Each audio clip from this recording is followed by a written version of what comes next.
right, everybody, welcome to Tales from the Tavern. I wasn't caught off guard this time. Ha! Yay! I got the message that said live in 5, and I counted down in my head all by myself. All right. Well, welcome on in, everybody. We have a great group of people here tonight. I say that every week because every week it's true. Some familiar faces, some familiar names, some totally new to the community. So we're excited all the way around. So I am going to have everybody go around and introduce themselves. And I am going to start with Blair. Hi, I'm Blair. She, her pronouns. You can find me on Twitter on OPBlair. I mostly talk about role-playing, gaming, general trans issues, original characters, which I... and yeah. Awesome. Well, thanks so much for joining me tonight. I was excited when you messaged me and we're like, I'm interested in coming on. So yeah, I was like, well, I want to get involved in this kind of shit. So yeah, absolutely. No, we're glad to have you. Thank you. Jim, longtime watcher, first time visitor to the channel. Hello, I'm JimTheDim on Twitter, Twitch, Discord, Roll20, and am I missing one? Probably missing one. Anyway, I'm a Discord lurker. You've seen me. I'm in 10 channels at the moment, one of which is How I Nerd. Yours is the hardest to keep up with. That's probably true. Channel.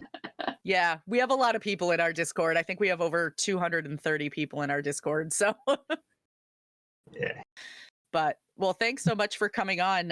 I know you and I have talked about, how you watch the show every week before you go and DM. So speaking of, my buddy who hosts our stream is in chat right now. Awesome. At Cyrilo. Very, very nice. I probably pronounced that wrong. We went over this quite a few times. All right. Well, thanks again for being here. Let's see. Wolfsblood, we'll go to you next. Hey, what's going on, everybody? Wolfsblood 2012, or as you guys have seen me in Twitch quite a bit, 2012 Wolfsblood.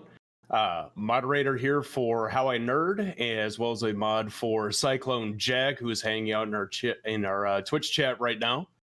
And just really looking forward to kicking back and talking serious nerd tonight because, well, that's what I am, if you can't tell by my background and everything in it. And if you look really closely, you'll see his cat running around in the background. So, Luna, that's what I was about to say. We're not going to have Piper on cam tonight. As promised, she has curled up into her cat tree out in the sunroom. She's enjoying the sunset. So we won't see her for at least another 2 to 3 hours. Oh, man. Well, we'll just have to extend the length of the show. It works for me. Right. It'll be Piper Cam for the rest of the night. Sorry, Pyrotex. No Piper tonight. We tried. Let's see. Megan, we're going to go to you next. Megan, I go by Nebulous _ Lalo on Twitter. I am a part of the podcast Discount Dungeons.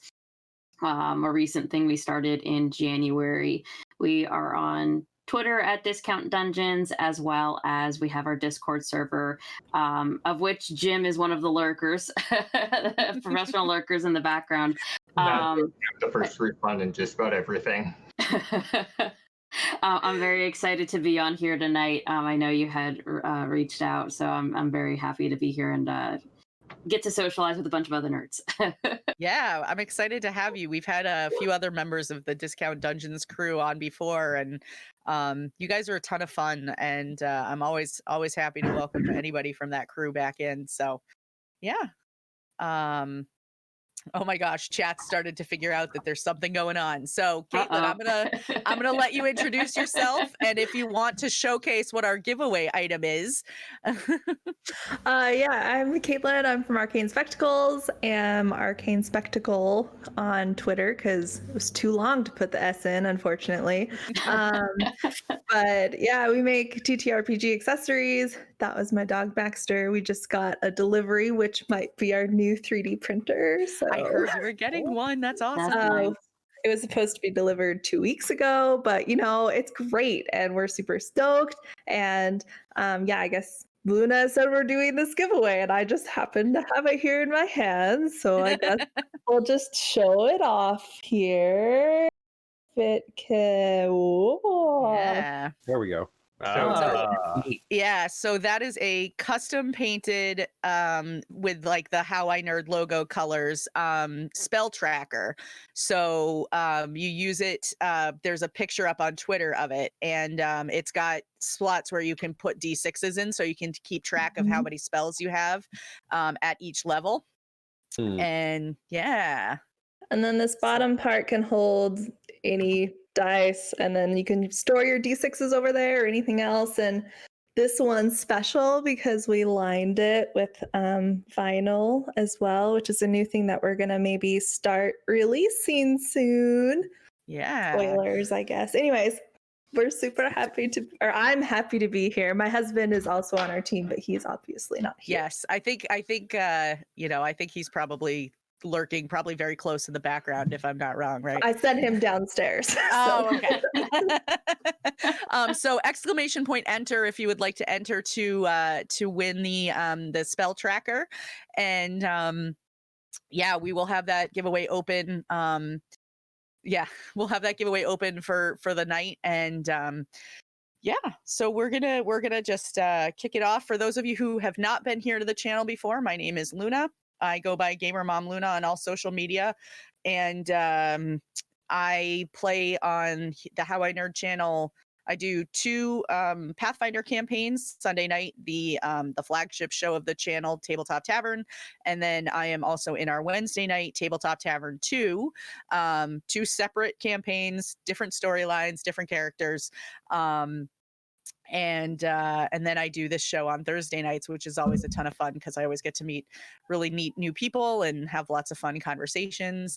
And it's always a really good time. So I'm going to just let chat know again, if you're new here and you haven't visited us for this show before, we do take questions from chat. So feel free to drop any questions that you may have in the chat. We will make sure that we get to them if we can. And we'll get the conversation rolling. No pun intended. That was bad. Hey, Luna. And we're off to a roaring start. Go me. Hey, Luna. What? A disembodied voice joins the party. A disembodied voice joins the party. Is that okay? Is it okay if I talk on your show for a second? Yeah, go ahead. Could you let them know what you'll be doing additionally tonight if conditions are met? That's true. We were keeping it a surprise. So yes, we will definitely let you guys know. Chat, we need your help. We are 9 followers away from 3,000 followers. And so if we get those 9 additional followers, we will do a second giveaway for another spell tracker. So get your friends over here. Tell them how awesome this channel is. Tell them how much you like hanging out with us. We would love to. Also, I'm just going to throw it out there in case you're not already a subscriber. We are 13 subscribers away from 200. Just saying. No obligation, but just saying. Breaker of Legends is already summoning the lurkers, so do it. Yeah, so please drop us a follow if you haven't already. We would love to be able to give away a second spell tracker. Exclamation point enter to enter the giveaway right now. And Elfie, people lurk here. I mean, you're not wrong. So they don't usually. All right, so I'm gonna get the conversation rolling. Let's see, what do I want to know about you guys first? I think, Jim, I'm going to steal a question you asked a couple weeks ago, actually. I would like to know other than dice, what is your favorite non-die collectible for TTRPGs? I don't have many yet. They're on the way. I just put in my first order for Found Familiar Coffee, I bought 3 bags because my other half drinks it every weekend. I have a couple of orders for my group going to Bark and Hide for some pins and dice trays. Oh, that's and cool. I have a very special shirt from the Know Your Role people, thanks to Nick, that's in the mail and should be here by next week. That's So awesome. they're all coming, so that's the swag I have, I guess. The shirt that I don't yet have. Yeah, something, I don't know. Anybody else have anything? So I like to collect different character sheets from different systems. Like, that's my thing. Is I like have so many character sheets just in my storage of books. Storage. I'm like, oh yeah, I totally do that. That's a thing. Yeah, and like I will also usually end up with characters that people don't want to hang on to at like the end of groups or whatever. And so like I have this list of NPCs from various players who were in my games that no longer are. Yeah. I just, well, my thing is, especially now that my Kickstarter ones arrived last week, I collect minis. So these are, you can't really see them because the lighting, the way, if I get them too close to the camera, there's no lighting on them. But these are 2 of the new color minis from Hero Forge. Oh, nice. So I backed the Kickstarter and was able to get 2 of them. So this one, this little one right here with the short sword, that's the Wolfgar sword. That's my character Edabrix from our Sunday night campaign. And you know, it even says it on the bottom. It says Edabrix Tabletop Tavern. Neat. And then this one is Evie from my Wednesday night campaign. So it's kind of hard to see, but she's there. Cool. And yeah, she's a ranger, so she primarily rolls with her bow. And I have a ton of minis downstairs. Most of them are dragons because dragons are kind of my thing. But yeah, Dragons we are never would cool. have guessed that. No, my logo has nothing to do with dragons. My emotes have nothing to do with dragons. I think you might actually hate them, you know? Yeah, it's mean. Pretty bad. That's racist. I'll probably be dating myself on this one, but my favorite collectible that I have is actually the original Trapper Keeper that I used when I started playing D&D First Edition back in the very early 90s. And it's probably more duct tape than it is anything else at this point. I mean, it would have to be. Yeah, I mean, That's it's great. awesome. I've kept it around now for 30 years. Yeah. So I thought the 90s were like 10 years ago. we wish. They still are. What are you talking about? Right? Oh no, we're doing this now. We're doing it. Yeah. Yeah.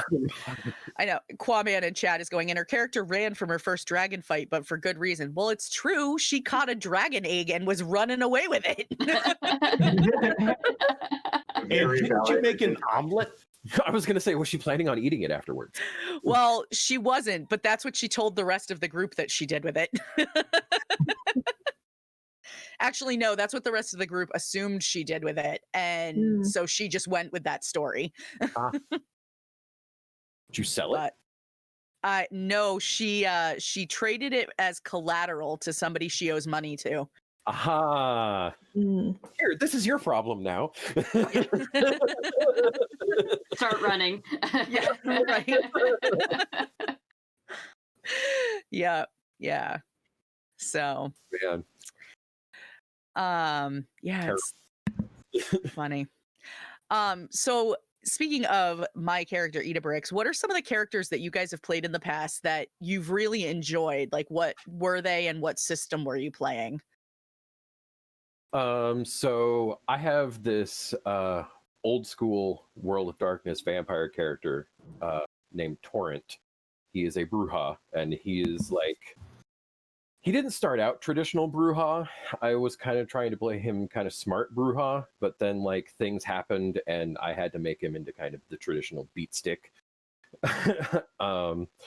So, but I actually really enjoy playing him because just the way my DM at the time gave challenges for like our characters to do, like he purposely tailored them like either to target weaknesses or strengths, like, and it was just a whole lot of fun to play him because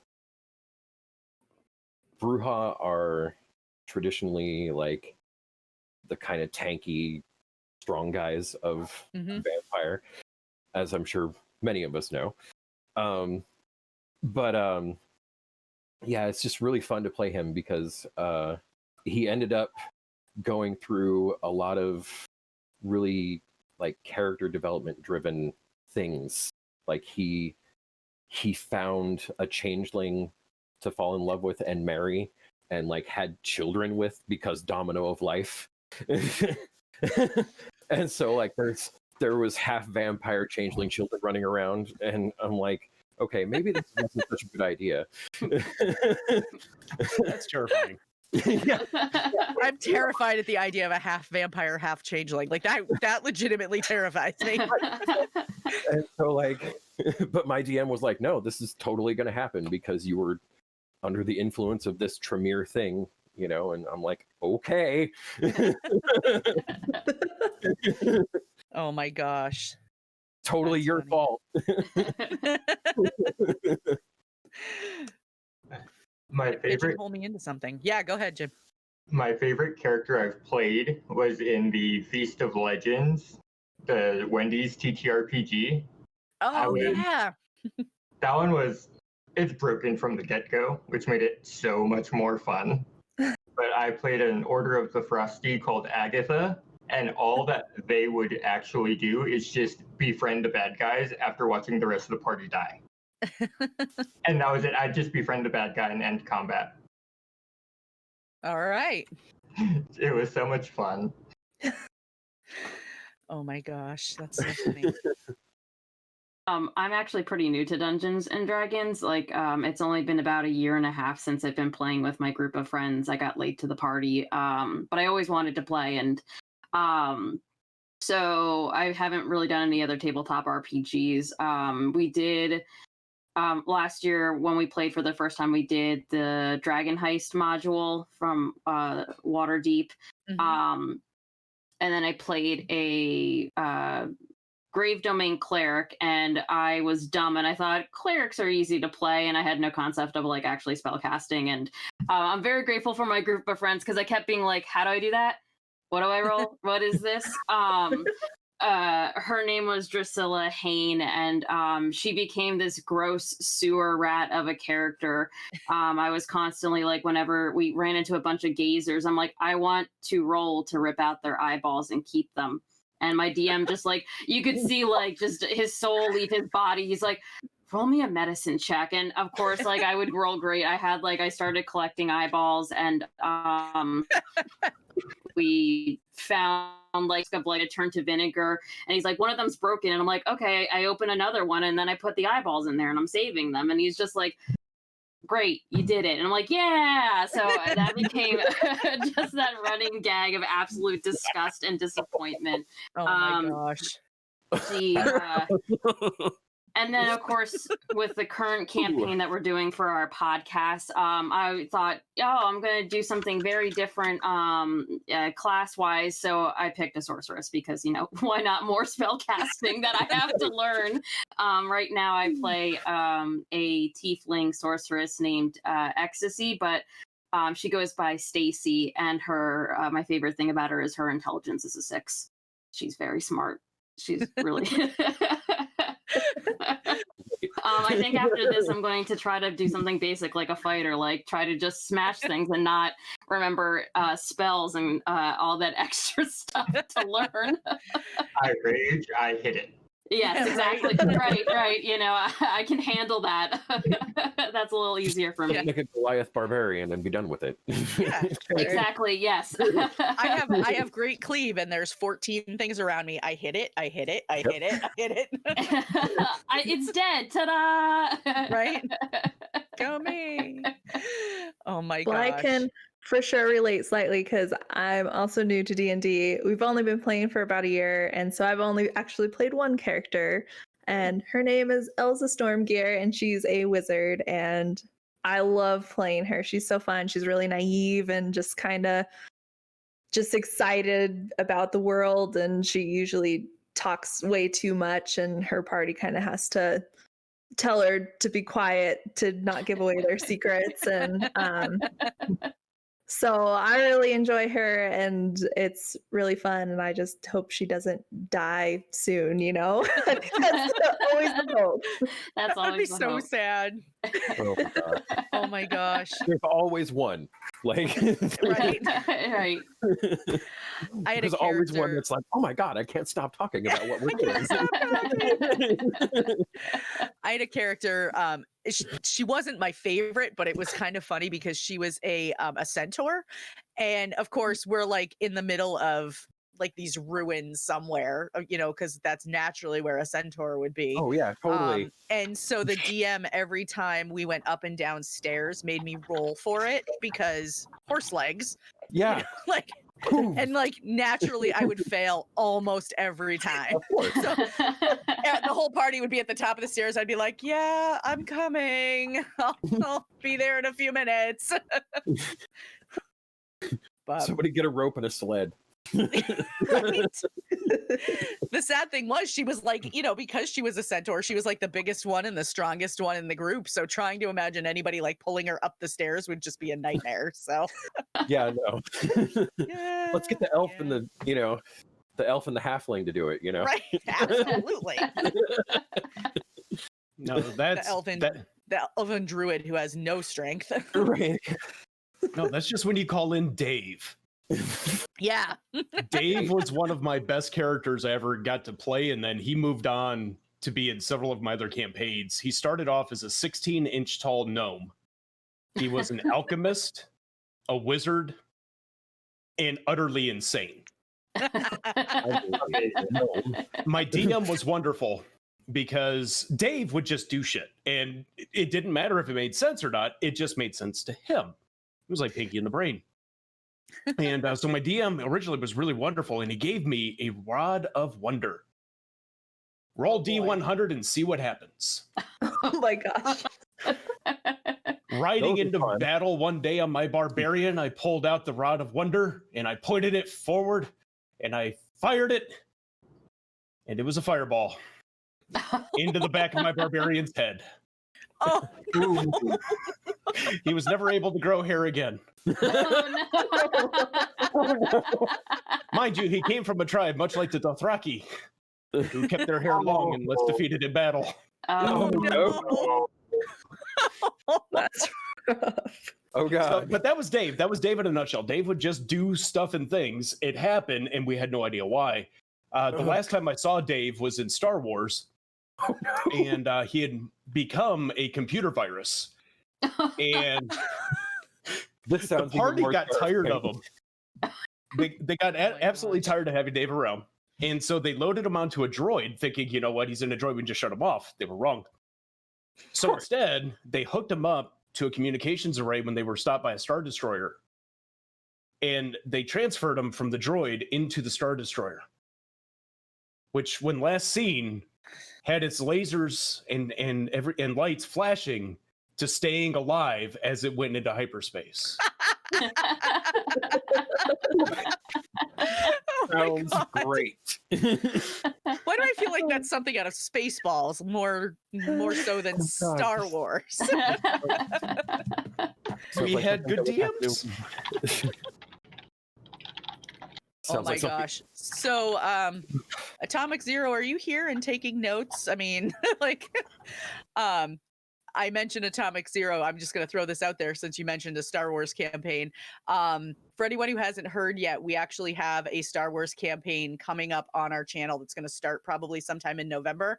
And we just put a casting call out for it. So if anybody's interested, I'm going to drop the link for the form in chat in case anybody is interested in potentially signing up for that. And yeah, also don't forget about the giveaway. Streamlabs is reminding me periodically. So, yeah. Oh my gosh, that's funny. I had a character one time that was based on a Kender, kind of a similar idea. Not so much that she would just do anything, but she would find things and not know how she got it. Like, hey, where'd you get that 400 gold? I don't know. I found it. Found it. So it was pretty funny because my daughter was about 2 at the time. So my Kender was literally based on my daughter. So it was like, would my 2-year-old do it? Yep. Then my Kender's going to do it. So Yeah. Why are you crying? I don't know. Oh my Yep. god. Yeah, it was really funny. Yeah, she was a silly one. Yeah, this doesn't sound like any groups I've been in at all. Not at all. Oh my my God. gosh. I know. The Kenders are not thieves. They're finders of lost things. You were right, Wolfsblood. They are finders of lost things. It just so happens that the lost things may have still been in somebody's pocket, but you know, Right. I found They're it. lost now. Yeah. And still, the best advice I ever got was from my uncle Trapspringer. If you're ever lost, turn left. All right. Yo, Good to know. going forward doesn't work. Just turn left. It's Always go left. oh my gosh, that's so funny. Always forward, never straight. I gotta remember that one. Oh my gosh. You guys are funny. So another question that that actually Mike mentioned to me about asking, and so I'm going to throw this out there because he posted it on his Twitter today, and it was literally based on a meme that we saw. So who would win in a fight between a mage, a wizard, and a fighter? The DM. Well, yeah, the DM wins in that situation. Absolutely. There are no winners, only the DM. The DM is all. No, honestly, What level are they? yeah, like Good that question. would kind of help. Question. I don't know, 'Cause chat. What level do you think they are? Are we within a 5-foot step? And are we within a 5-foot step? Those are all good questions. that, yeah. Level That is 20. important. Optimus says level 20. Ooh, oh my goodness. Karagsi says level 10. So, Okay, so, and which Oh, system are we playing under? Also a good question. that's important. Well, okay, if we're going, so I'm gonna cover 10th level, I guess. Sure. If we're going by 3.5 rules, which is the one I'm most familiar with at this point, I also ran 4th edition, but I kind of blocked that out for some reason. It's weird.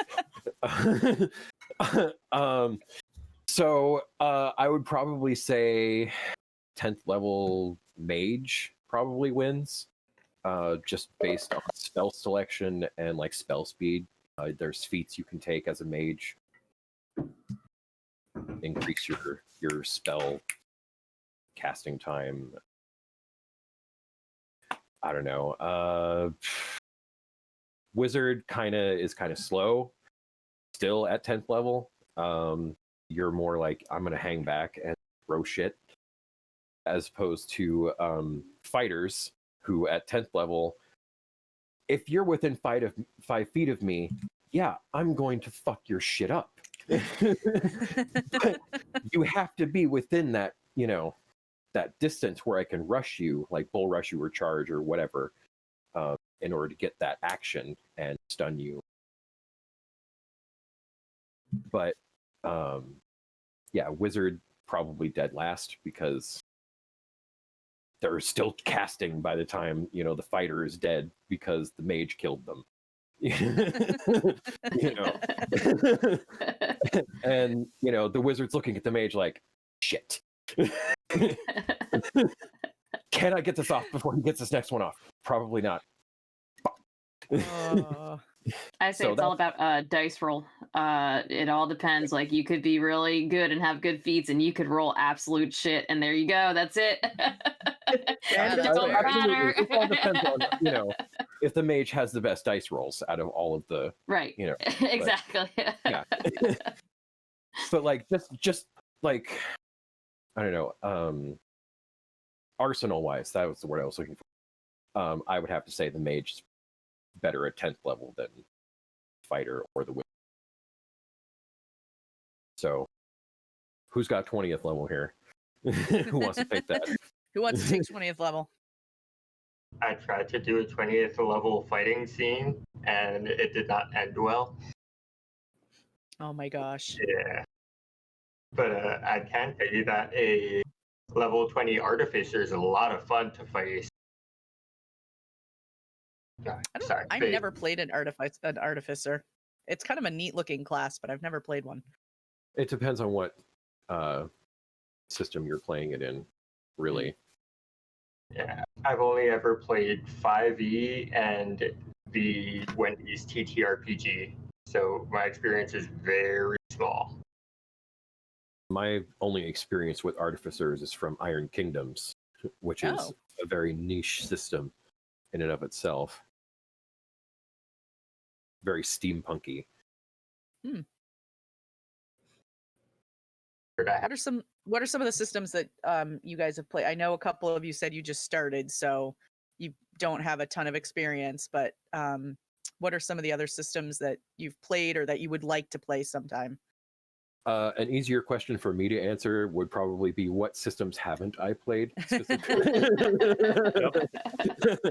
or run?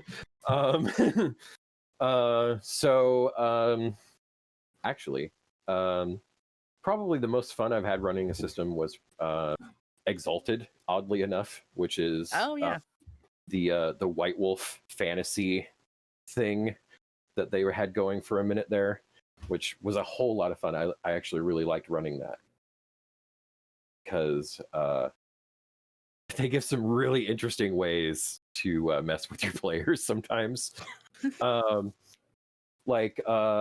If one of your players takes this merit called selective procreation, but then forgets to say, I'm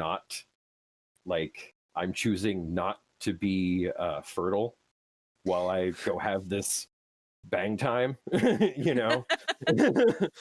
Whoops. Yeah, whoops. Like, you have to specifically say, I want to not be, I do not want children after this encounter. Oh my gosh. So, and there was one game I was running where I had one player who was, shall we say, not very selective. And, I made sure to keep track on some notes, over on my side of the screen, okay, how many people has he slept with? How many times has he, said, I'm not going to be fertile or whatever? And how many times has he not? Well, over half the time, he forgot, quote unquote. Oh boy. And so a couple months of game time go by, and we're in the middle of this celebration because we just conquered this fortress that I had thrown at them, being like, okay, this is a major event for you guys. You need to fucking be about this and understand that you could have died. And so they're in the midst of the celebration afterwards, and these women start showing up, very pregnant, looking for, this guy, and he's like, wait, what? what are you talking about? I have this thing. And I'm like, and how many times have you specifically said to me, I am not going to make children from this? And you could just see the color drain from his face. And I'm like, oh man. Well, guess what? Your character is now mine. you are now out of commission because you are now taking care of all of these women and their children. So remember, children, always say no children. Lesson learned. That's right. So yeah, that's. I love that. Does anybody else have any other systems that they would like to try or that they have tried that they really enjoyed? I have had only experience with D&D 5e, but we did play a game called Dread, which is actually just Jenga based. So what you do is, if you can imagine from the name, Dread is a horror themed.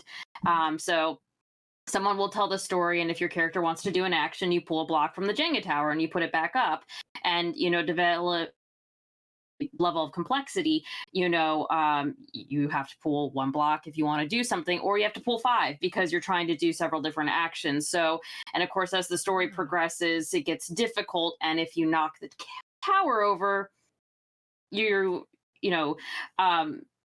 our game master, played it in a way that if you knock the tower over, you weren't necessarily going to die right that second, but you were a dead man walking, and that was a lot of fun. The first time we played, I think for like the first hour or more while we were trying to do this, we did not knock the tower over, and you could just we were all just kind of sitting there we're like, who's going to fuck up first? That was a lot of fun to do, and it's very easy because it's just you need a Jenga tower, some friends, and a story that you want to do. The other one I'm hoping to do is Call of Cthulhu. I don't have any experience in that, but do love some HP Lovecraft. So I absolutely. Now the real question is trying to get the time for one of us to sit down and write a campaign and characters to do that. But it's on the ever-growing list of things that we want to do, with friends. Yeah, that sounds like a really cool game. No tentacles. I definitely want to look into that now. Yeah, No. yeah. I can't remember who we saw it from originally. I think the podcast wasn't allowed to use Jenga, so they were called or Dread or something. So they called them the wooden blocks of horror or something stupid, some generic name. They're God, I'm literally writing it down right now. So. It's funny, doing this show, I've heard about so many games and I'm like, oh, I gotta write that one down. right. And you're like, God damn it, another one for the list. Right. My list is 15 pages long now. Perfect. Another game for How I Nerd, right? You're like, yep, right? Another one. I mean, our goal is to have shows on the channel 7 days a week. So right. There you go. It doesn't mean I have to be in all of them, but exactly. There. Go ahead. How many of you have heard of Paranoia, the gaming system? Oh, I've heard of it. Yeah. Okay, so I have not played it. I've seen people play it. I've heard of people playing it, and it sounds freaking hilarious. So basically the premise of it is it's post-apocalyptic. Everybody lives in domed cities now, and they're spread across the world. And they're all run by these super intelligent AI controlled computers. But the computers are also kind of dumb. And inside the cities there are these people, and they're all basically clones. And every player character, you have to roll a die, and that tells you how many clones you have. And so That's interesting. Yeah. And you can be part of secret cults, you can be double agents, you can be troubleshooters. Also, to be a member of a cult is illegal. To be a mutant is illegal.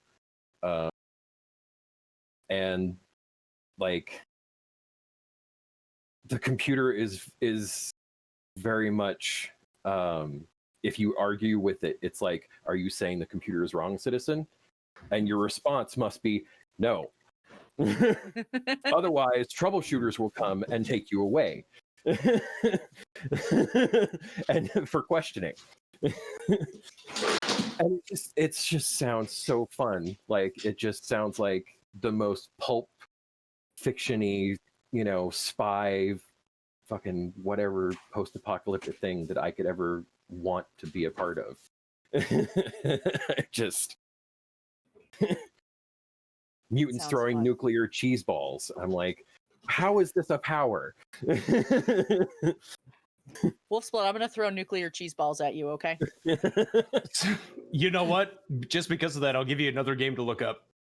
Oh yeah? It's simply called The End. It was a role-playing game that came out mid-90s, probably 94, 95, somewhere in there. And what caught my eye on it was reading the summary of it. At the very end of it, it said, "The meek shall inherit the earth, the poor bastards."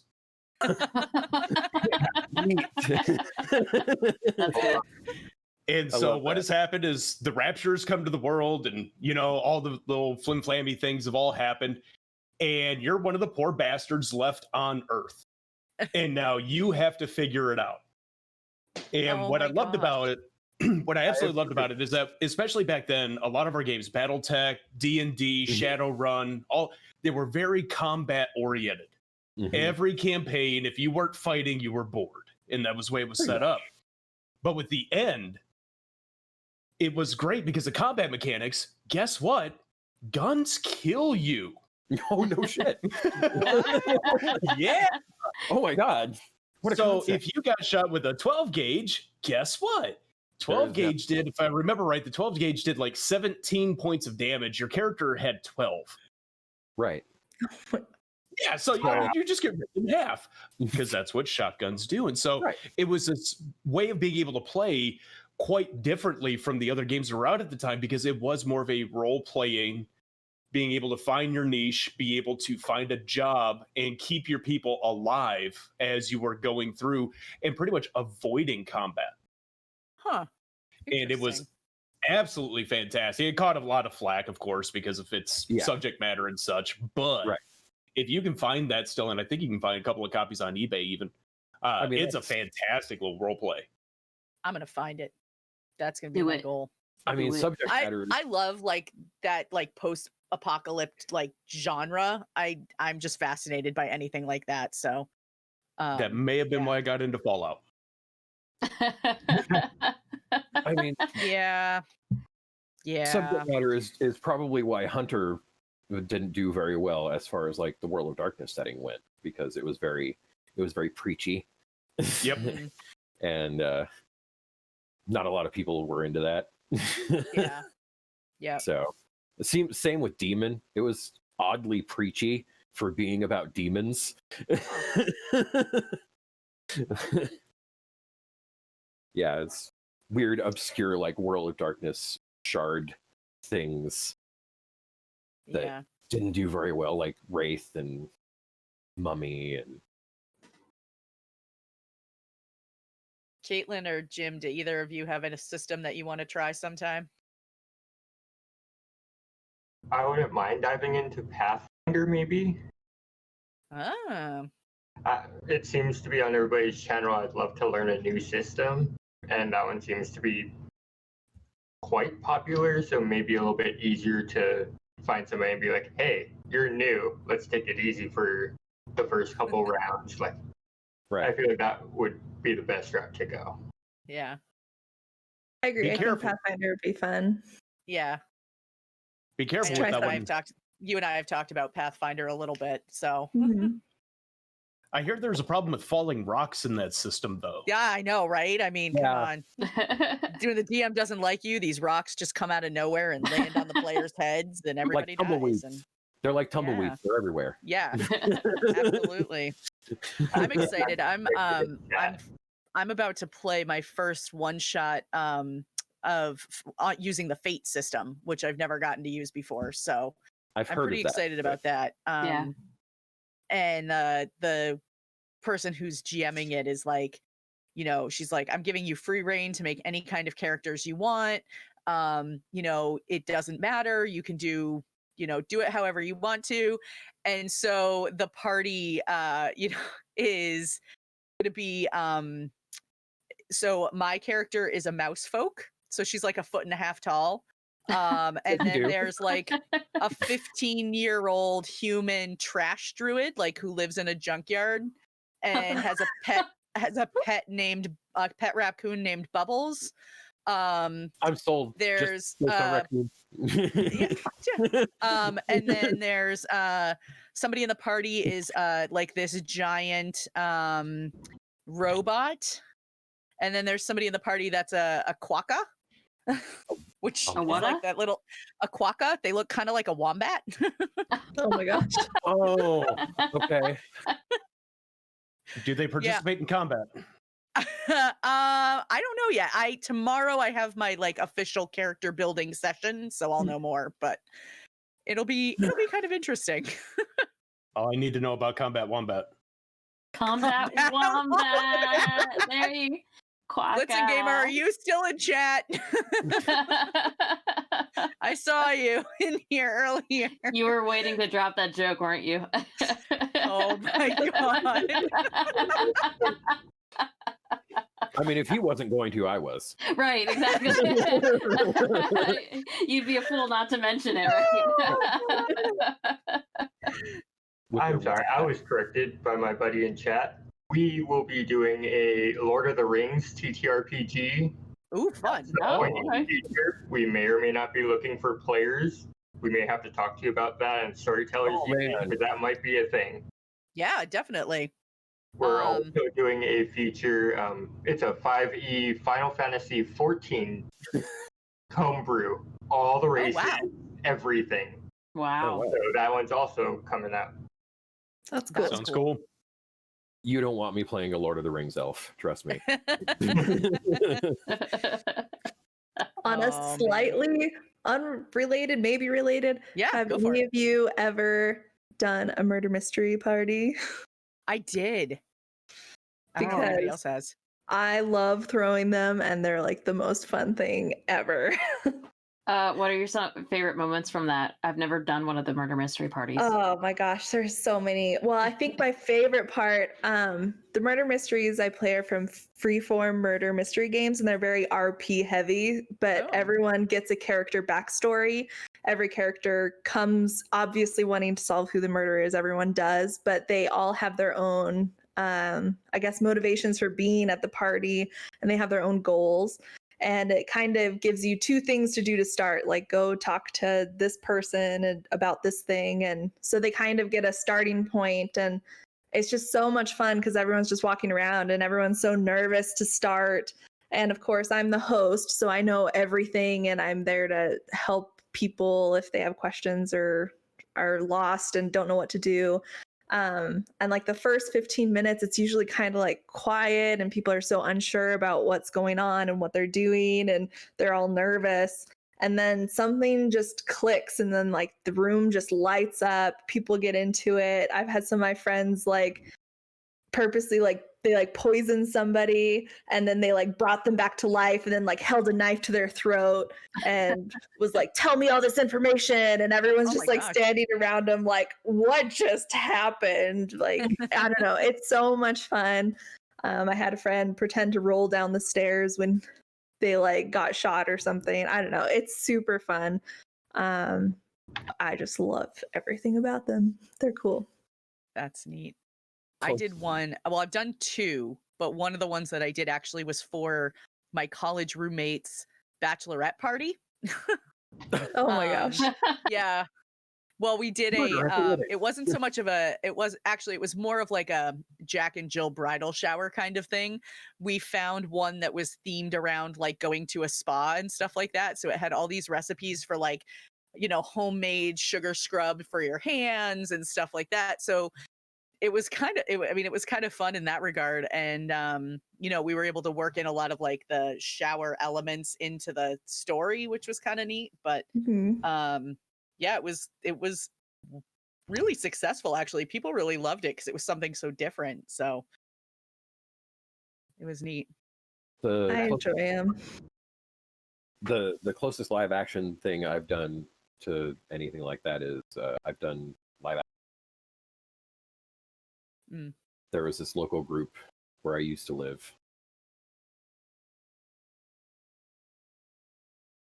So Yeah, I've never done LARPing. I've always thought it's kind of neat looking. But then, have any of you ever watched the movie The Knights of Badassdom? some of my friends, No. some of my friends were in that actually. Really? Yes, some of my amp card friends were in that. Yes. Oh my gosh. Yeah. So it's this. It's a movie about a LARP group that accidentally actually summons a demon. And it's like, it's so stupidly funny.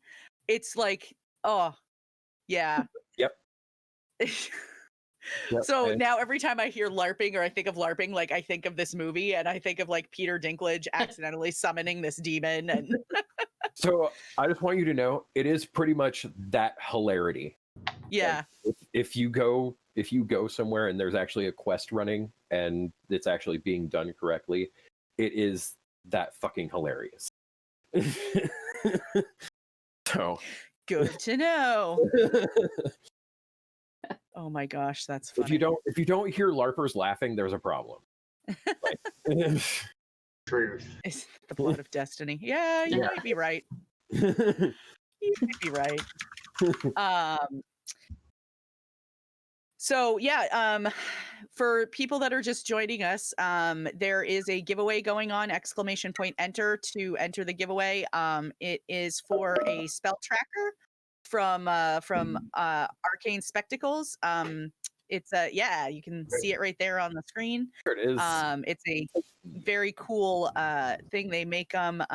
You can use them to track like how your spell slots that you have available, and you know, keep your dice right there, all nice and organized in front of you. And so yeah, again, ! Enter to enter, and we will draw that at the end of the show. So in about another hour, we will draw that. So we'll leave that open. And yeah, we're just kind of hanging out, having some chats. Remember, if anybody has questions, feel free to drop those in chat. We will answer those as we see them come in. There was something that I saw somebody made a comment about. Quaman mentioned the game Gamma World. Have any of you guys played that or heard of it? He said it's Never heard a of it. great post-apocalyptic game that he's played. So I was just curious. I think I vaguely remember hearing about it, but Yeah. I never actually played it. So when he mentioned that, I actually pulled up the wiki on it and realized Did you? it was extensive. Yeah. Oh. Yeah. Not going to read that right now. No distractions. I jotted it down. I'm like, oh, I'll have to look that up. Add that to the list of stuff. Skizix, the best mage, says, I love Gamma World, it takes me back. Pure strain hums, mutants, mutated animals, mutated intelligent plants, etc. So well, that sounds like a fun Friday with night. the name Gamma World, it makes sense. Yeah, Everything's know. mutated, right? Get all those I gamma know. rays. Seriously. Can I run around screaming, "Feed me Seymour" for the entire session? If the Only yeah, come if in. you're playing a plant. Right. Right. Yeah. Or you're looking for your mutated plant. Yeah. Oh my gosh, that would be hilarious. And I would pay good money to see you do that, actually. Maybe we should get that running on the channel at some point. So we shall see. Feed me Seymour. Oh my god, no. See, I'm the kind of DM that if you just hand me some books and say run this, I will be like, okay, sure. give me a couple hours to read through this first, and then we'll do this. Oh my gosh. IPA. I always say his name wrong because it is IP a lot, but it's IPA_lot. Have any of you played Adam Koebel's Dungeon World? Pretty rules light and makes very adaptable to a lot of different worlds. Mm-mm. Can't I've say never heard it. Say I have. Yeah, I haven't either. I've looked into it before. I've read the website and stuff, but I've never actually played it. Caitlin, you said you were getting a new 3D printer. What type of 3D printer were you getting? I have a 3D printer, but it's one I got from a Kickstarter like 3 years ago, and then the company went under, so it's not really. Oh no! Oh, no. I mean, my printer still works, but if it goes, that's it. That there is no customer support. So, what 3D printer do you have? And Yeah, we have an Ender 5 Pro, and so we just got our second one because got to keep up with the orders. So we go ahead. Oh, I was just going to ask, what type of material can you print with that? I think you can we do PLA, but I think you can do ABS with it also. Jared is the 3D printer person. I'm the painter. I do the painting, but we design everything together and stuff. So I know he uses Cura for that and Fusion 360.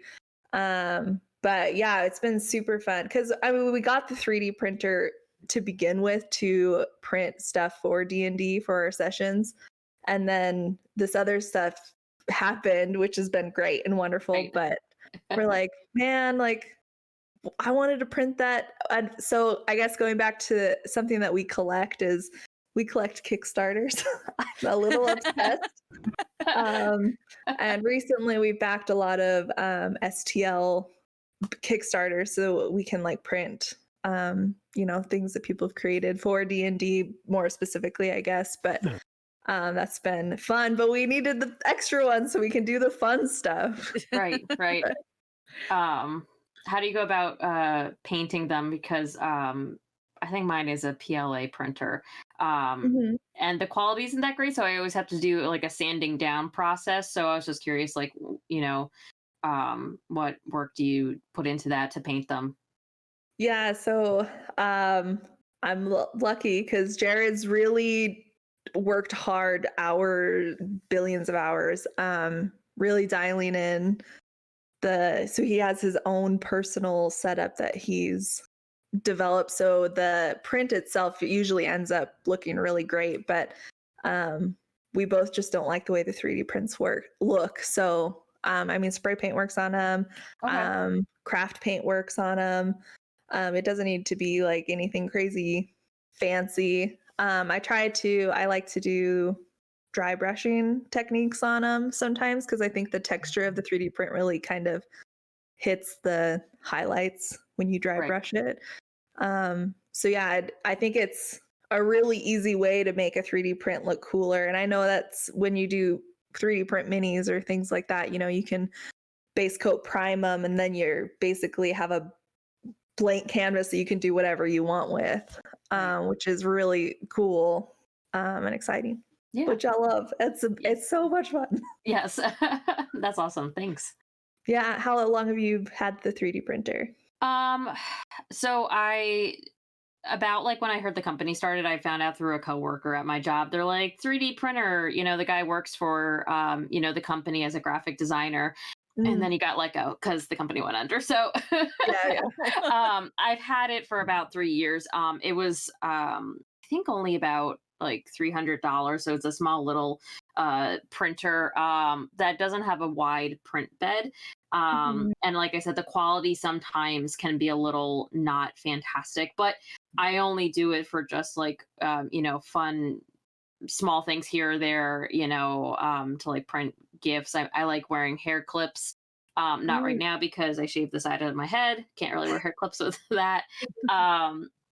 But I would love in a perfect world to get one like that's more expensive with a large print bed to do more cosplaying and Dungeons and Dragon, like, actual like game tiles and little miniatures and stuff like that.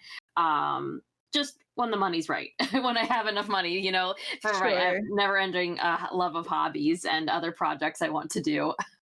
Sure. Well, if anyone's wanting to look into we have the Ender 5, but the Ender 3 is a really solid, super solid printer.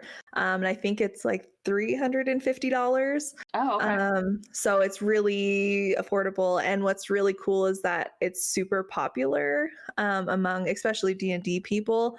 So if anything goes wrong, you can just kind of look it up and someone's probably posted about how to fix it on Reddit, or there's tons of videos. So it makes it really approachable, because 3D printing is really, it's very intimidating, I think. I mean, It there's is. a lot of technical things about it, but there's so many tutorials. I think anyone could really pick it up.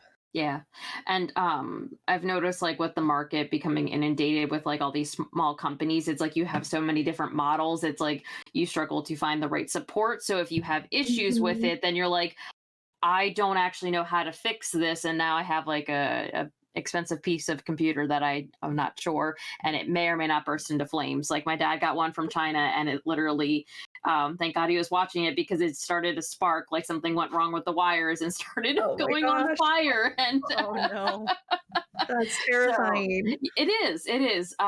So needless to say, we didn't continue using that. But that's awesome that there's such a large support for that Mhm. printer, and it's affordable, because that's the other issue. It's like some of the MakerBot is what I think of as like one of the more popular models, but that's also like $2,500 that I don't ever have. Like, who has that? Yeah.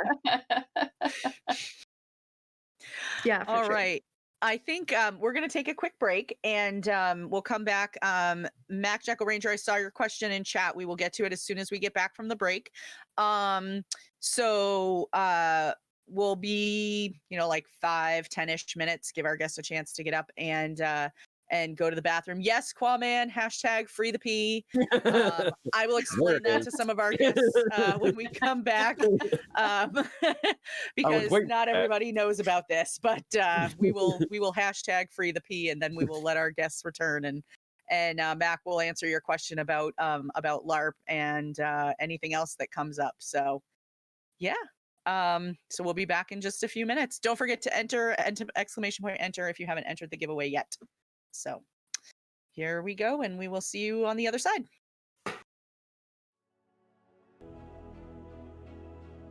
Like I did earlier. So I think we're back now. Yay, us. I just about got it. Go me. I'm getting better at this. Yay! Luna can count. I know, right? Well, one time he gave me 10 seconds, and I think I lost track around like 7. So I was like, I was a little concerned about my math skills at that time. But, to be fair, I've had a kid at home since, the end of February. So Fair enough. Brain dead. I don't do math. That's why I Not play anymore. TTRPG. I don't do math. No. So welcome back from break, everybody. Thank you for still sticking around. So for those of you who participated in the poll, it was a very last minute poll that went up. There was a tie between the Wizard and Wolfsblood winning in that fight. So there you go. Both received 3 votes. Good job, Wolfsblood. I appreciate it. I give myself the advantage here, though. Blair and I were talking we were still at break, and see, the thing is that we know how to trip people during the Right. apocalypse. I will just trip the fighter into the path of the wizard, let him There you take go. that first brunt, and then it's all me from that point forward. Gotcha. That makes sense. I mean, All right. So I promised Mac Jackal Ranger that we would answer his question. So his question was, if you LARP, what's the silliest character you've played? Are they still alive? And what is the silliest LARP thing you did? okay, so oh god. All right, so in my LARP group, we have these things called pop goblins, and they're basically like 3 HP goblins that like they're only dead for like 10 seconds, and then they come right back, and you have to say pop, and like that's like in this game that I participated in for this, there was a bunch of pop goblins and like a goblin lord that could make other pop goblins. So like he kills you and he's like, you are now a pop goblin. And so like by the end of this game, like over half of the participants are now pop goblins who cannot win. So, we're all running around and we're like, pop, pop, wham, wham. You know, it's Funny. just like just absolutely freaking ridiculous, and I absolutely loved it because That's great. madness. So medieval HVZ. So Basically. there you know, go. And like I participated in like a physical LARP, like physical contact kind of LARP. Like Mhm. there are a lot of LARPs that where it's just like, you know, you basically talk, like Mind's Eye Theater, vampire kind of stuff. There's not a whole lot of like physical interaction there. They actually frown upon it, which is kind of interesting. But Amtgard is pretty much just padded sticks, you know, fucking. We have archers, which have blunted, padded spell balls that are basically just tennis balls wrapped in colored cloth or whatever, and it's thrown gently, quote unquote. But you know, it's for me, it was a way to get kind of cope with my anger issues that I was having at the time because I was a teenager when I first joined. And so, you know, good therapy. You know, just fuck you, Nice. wham.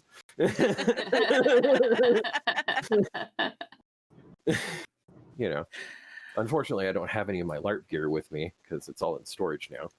Yeah. So speaking of gear, Jim, Okay. I understand you have some keyblades. I do. You knew it was coming. So I have my Kingdom Key.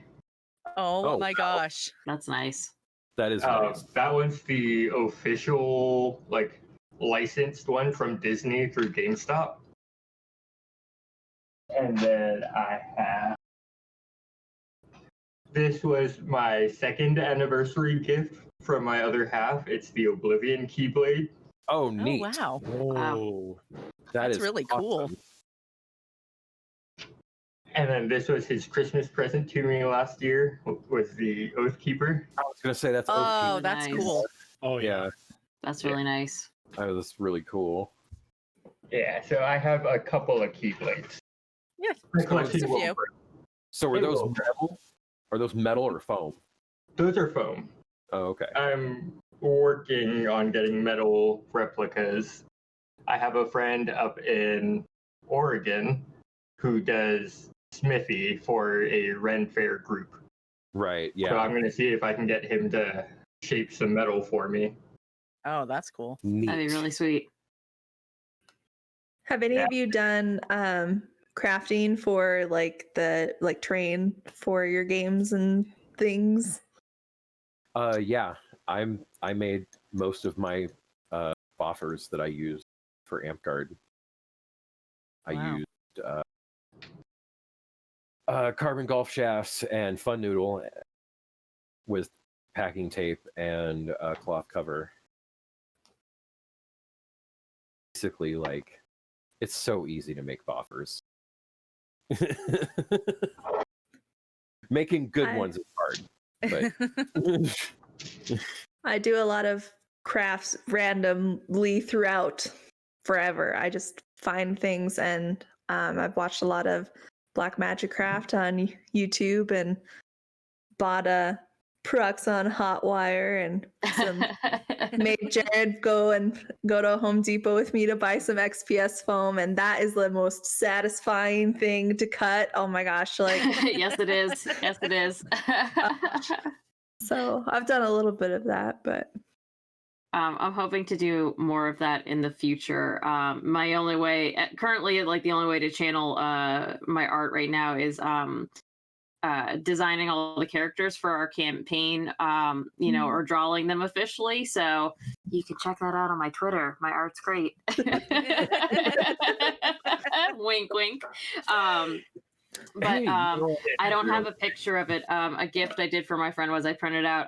There's a shooter game called Metal Slug, and the metal slugs are these little tanks, and someone made a 3D model, so I printed it out, I painted it for him, and then I made like a little display with all like the fake grass and trees and stuff like that, and I took my time to like sculpt a little mountain or a little hill range and did sand, and that was a lot of fun. I would love to do like a bigger, larger scale of like a dungeon layer, like fully pimped out with rock, sand, creatures.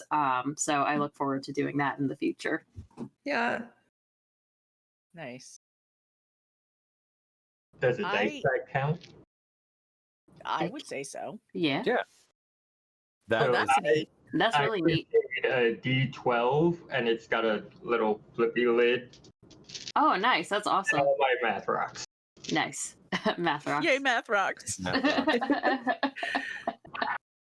heard that.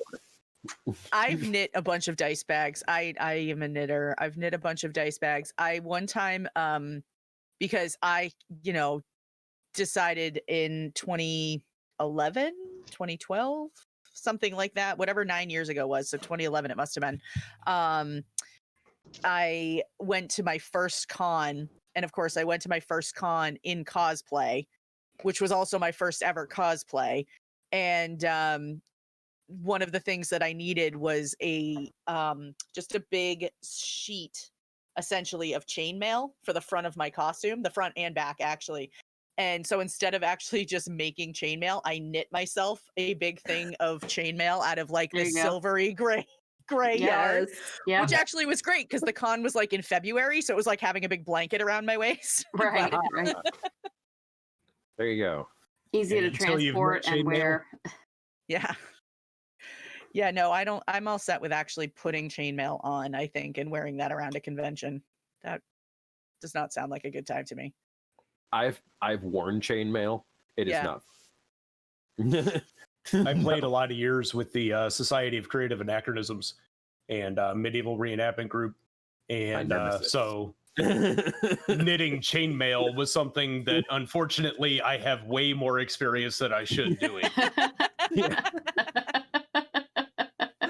You figure that just like a small halberd would be 4,000 rings, give or take, depending on the size of the person. Yeah. Oh no. And we built it from scratch. So wow. Like had a couple years of that. And like the taller you are, the worse it is. Yep. And the taller you are, the heavier it gets. That's right. So, so I'm 6'2", and they put a full thing on me one day, and they were like, "Here, this is your fighter gear for today." I'm like, "Okay." Thanks, I hate it. I'm like 17, It was like, okay, I'm all right with. And then like half an hour later, I'm like, pickle juice is your friend, man. Pickle juice is your friend. That's all you got to have. I just I think about like medieval armor and stuff like that, and I'm like, man, the people who wore that must have been in shape, because in order to like be able to walk around in that and function in it and expected to fight in it, what? They died. I was gonna say, or they just died. Or they just died. So when I was actively in Amcard, I went to a couple events where I saw people in full plate mail going full speed combat for like 20 minutes. And I'm like, you people are freaking nuts.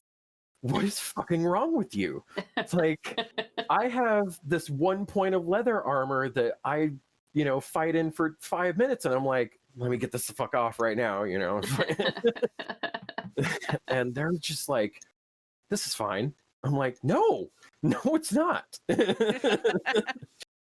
It's not fine. Oh my gosh. And in the SCA, I mean, you had your heavy fighters, which in some cases you had the Buicks. So they were the ones that dressed in the full plate and whatever. I played in Oklahoma. We tried to use really lightweight stuff. So a lot of our stuff was high density plastics for armors. For me, though, I was a light fighter. So I fought foil, epee, schlager, and that required just clothing. Basically, Right. you had to wear quilted stuff, so in case the blade broke, it wouldn't go through you. Right. But what's even better about that is this wonderful thing, and we found that it is period as far as we're concerned, and that's Velcro. Yes. Because on those jackets, you just Velcro them some bitches on and off. That is And once you're done with your match, whoop, you're done. Yep. Yeah. Where's my wet sponge? Whoever invented Velcro, like, it is a wonderful thing for costuming, let me tell you. Yeah. It is. God bless Yeah. Velcro. Oh, just remember though, nobody invented Velcro. It was brought to us by the Men in Black. Oh, that's right. That's right. Just like microwaves and oh god, what was like some of the other things? What was the other one?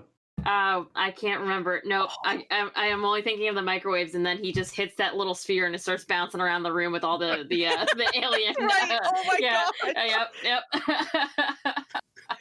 Oh god. That's a great movie. Now I gotta watch it. Damn you.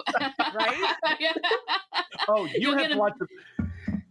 You have to watch a movie. I'm sitting here looking at 3D printers I'm about to buy. My bad. I have a whole list of games to look up now. I mean, That's your job, Luna. I don't want to hear anything. How dare I wasn't complaining. I just, What's Making that a list you point. have there, Jim? That is all the notes from the last 2 days of hanging out in Discord and chat. Oh, God. Oh, I'm gonna You could take write a this whole idea novel and I'm- I'm sure, on all the Discords. I know you lurk and you stay quiet and you learn all kinds of stuff. Uh-huh. And what people post, some people are very open about that. Yeah. Uh-huh. And you're So like, great. yep, I'm gonna save that one for later so you don't forget it. Absolutely. I have pictures and screen grabs from all the different video chats I've done the last 2 weeks of just us chilling late at night. I was gonna say there's been a lot of late night like voice chats and stuff, and then the one group I'm a part of, they do a lot of the Jackbox games, Yep. Yeah. and then they got drunk, and that was a whole other level as Oh, well. man. Yep, it just evolved into dick drawings very quickly. Of course it did. And that's not that hard with those games. No, it's not. I mean, since you're like just drawing on your smartphone, you're like, I got one shape and it's simple. I know we play those in the How I Nerd Discord on Sundays and Wednesdays before our streams. And so my daughter sometimes will come into the room and play. And so like I always have to tell people like, okay, she's in the room. Okay, she's not in the room. Like, Right, we like don't have to censor. We do have to censor. Right. Safe for work, not safe for work. Yeah. Right, yeah. How old's your daughter, if you don't mind me She's asking? 12. She's 12. But still, yes, yeah. Yeah. Getting Yeah. to that age. Yes. Yeah. But doesn't mean she needs to hear absolutely. see all that, yeah. Yeah. Yep. Oh, this is what my mom does in her free time. Awkward. Yeah, I don't want to have that conversation yet. Yeah. No. Yeah, no, but they are, oh my God, they are fun. They are. Jackbox is great, yeah. Yeah, we did we played yesterday, and one of the games that we played, what did we play? It's called Civic Doodle. And it's basically where everybody has to draw, but you have to like each drawing builds on whichever one wins the last round. Oh, okay. So it starts like with a squiggle on the screen somewhere, and then you have to build off of that. And there was a few times that we're looking at it, like all of us that are playing, and we're like, yeah, no. No.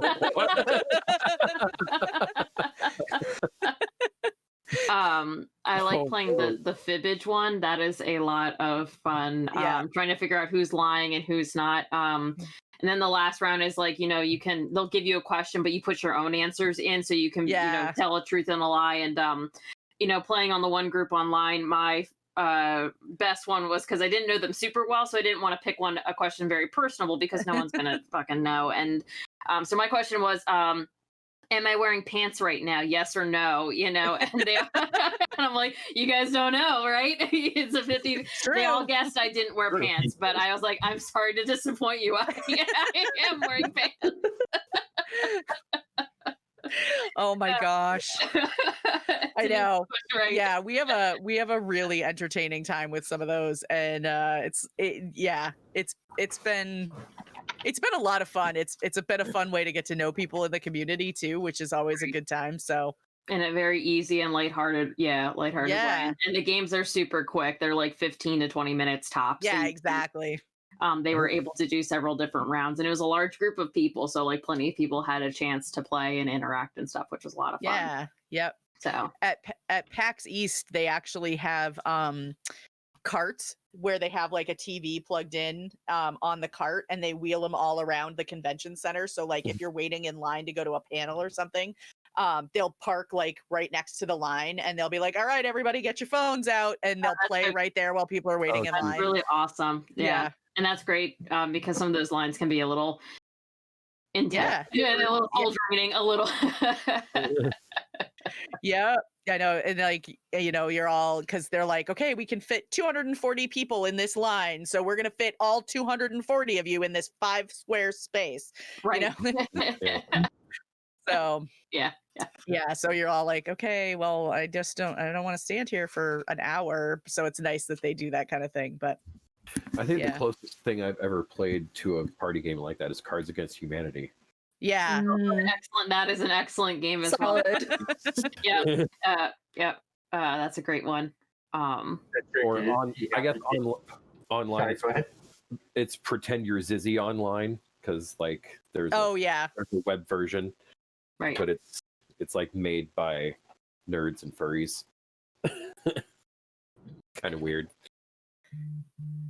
Did I say Jim? Huh? Oh, I thought you were going to say something. Never mind. No, I was, but I forgot. My fault. I had a question because I think someone else, I read it somewhere, but I thought it was a good one. So in regards to COVID-19 and quarantine and self-isolation, how has that affected everyone else's, what have you done differently, for, your tabletop games, hanging out with friends and things like that, or just various, projects that you're doing on the sidelines? I want to go last. That's fair. Long story, that's why. No, it's been just trying to like switch from like, because we would meet up in person and we would record around a big table and stuff like that. So trying to switch to, okay, everyone get on Discord, everyone open up Audacity, let's do mic checks, and then having, oh God, someone crashed. And so I was just curious if anyone had any, big changes like that for what they've been doing. Well, personally, I've not really been doing any active role playing for a while, and so not a whole lot of big change for me. Well, that's good. I'm immunocompromised because I take an injection that helps a skin condition, so like I isolate anyway, and so like not a whole lot of change there either. And most of my friends moved away or moved on with their lives, so not a whole lot of socializing going on. So that's what the online community is for, right? Yeah, exactly. Yeah. Indeed. I find that we've been having a difficult time getting together, even though it's like, oh, it's even easier because you can just do it at home. You don't have to drive all the way over here, but it's like, oh, sorry, like something's come up, can't do it. And I work at a cancer center, and so they've all asked us to be very strictly quarantined because I could potentially be killing a patient if so it's scary, and we're scared, they're scared, and so we've been pretty serious about quarantining. And I think that it helps that we have this side thing going on that keeps us sane. Otherwise, I think it'd be tough, but I think it's hard sometimes to force yourself to socialize once you kind of get in the habit of like, oh, I'm just gonna be quarantined. And I think that, I guess, people need to realize that it's okay to feel that way, and you don't have to purposely, like, you don't have to go socialize if you don't want to. But at the same time, like, reach out to people. Like, people are here. I mean, we're all here. We're all supportive. And Right. I think that's really Yeah. important for people to know. Do what's best for you and your mental health right now. Absolutely. Absolutely. I'm lucky in the sense that like all of my games, my current games, we all live all over the country anyway. They're all streamed games anyway, because I'm on 2 here on How I Nerd, but then I also stream a 3rd one on another channel on Monday nights. So I'm streaming 4 nights a week. But the people that I'm streaming with, on Sunday nights, we're a little bit closer, but even still, the furthest person away is like an 8-hour drive. Well, and then a ferry ride. Because they're on an island. One of the people and I are in the same state, so like we could get together if we wanted to, but somebody else is in, I'm in New Hampshire, somebody else is in New York, somebody else is in New Jersey, somebody else is in Nova Scotia. And then my game on Monday, one person's like halfway across the country from me, other people are all the way on the West Coast, so we're really all over the place. So for me, in terms of my play, what I was doing for playing, actually I think what it did is it freed me up to do more, because like I said, I have a daughter, but now my daughter was home from school, which also meant no band concerts, no parent-teacher conferences, no, none of that, like no driving back and forth from Girl Scouts, none of that stuff that we would normally have. So it actually freed me up a little bit for some of that stuff, because before it was like, oh, I can't do that night because we have gymnastics and we have this and we have that. And so, I mean, I'm like, well, now it's my turn, like I get to have the fun. So. Exactly.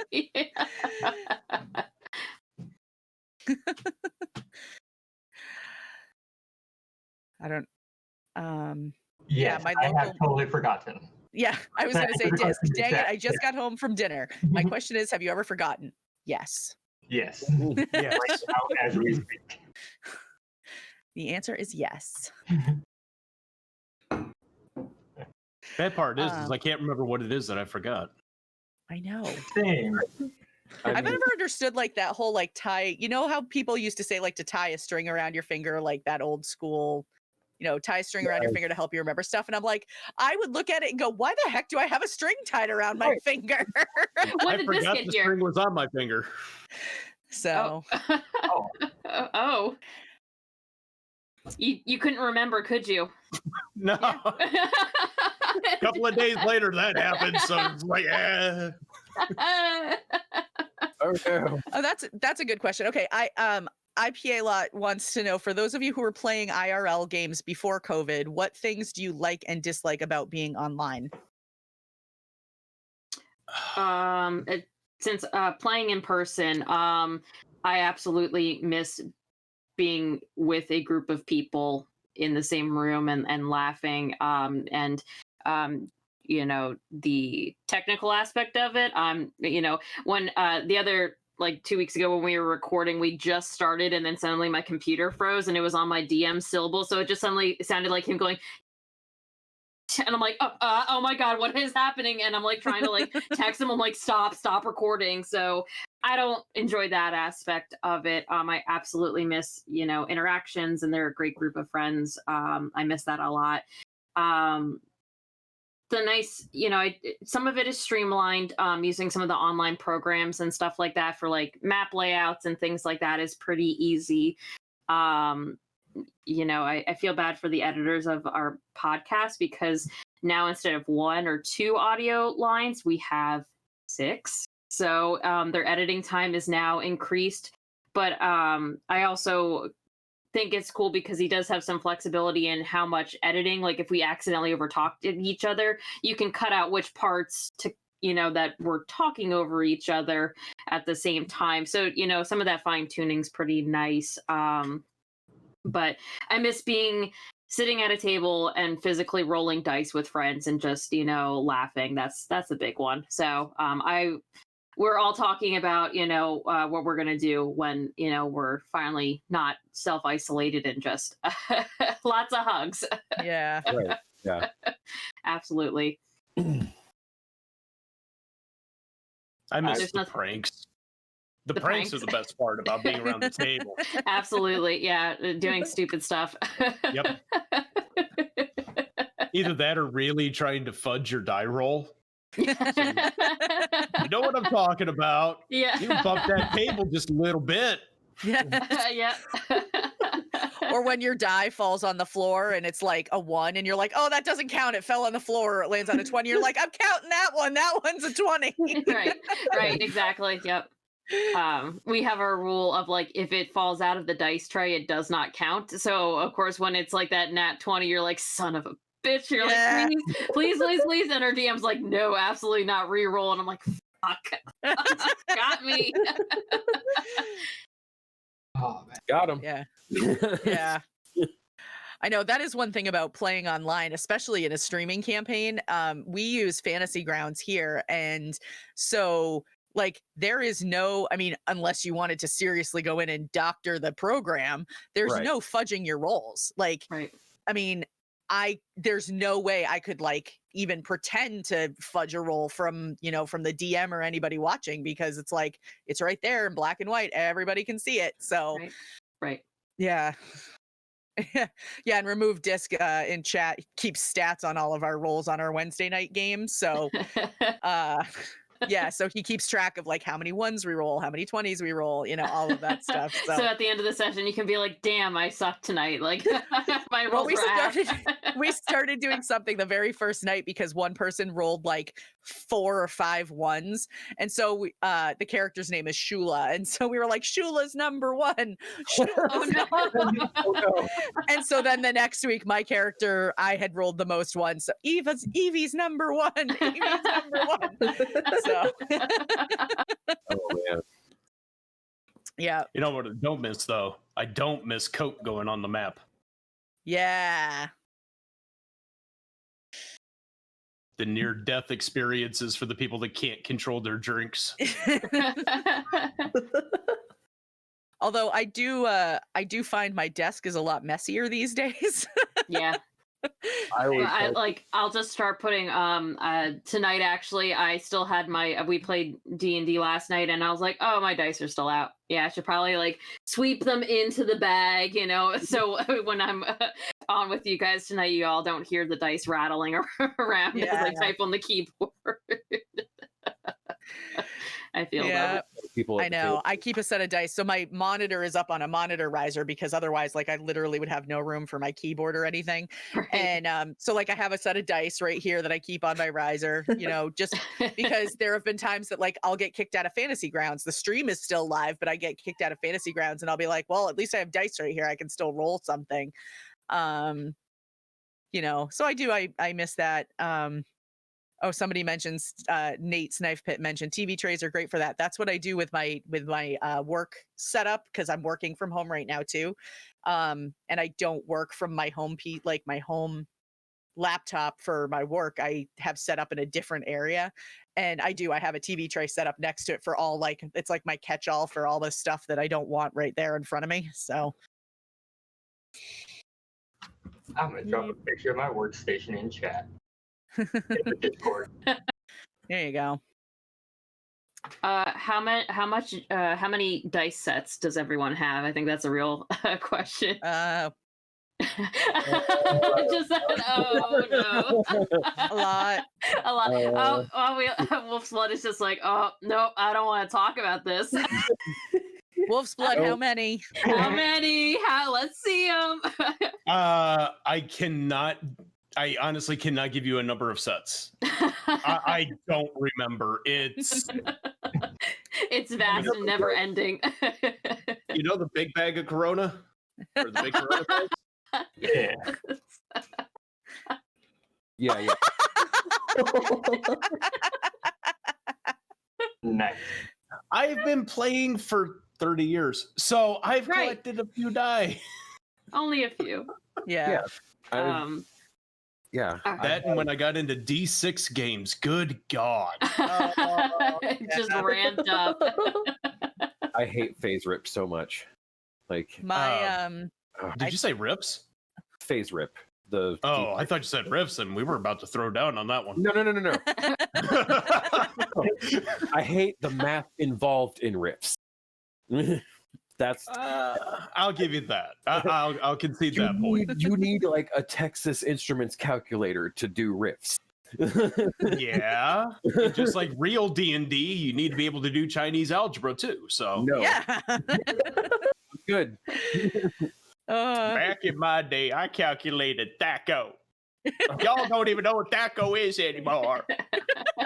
I started with AD&D, so Wolfsblood, remind me to send you a link to a T-shirt that I saw. I see it every year at PAX East, but the on their website there's a T-shirt that says AD&D back in THACO. I need this in my life.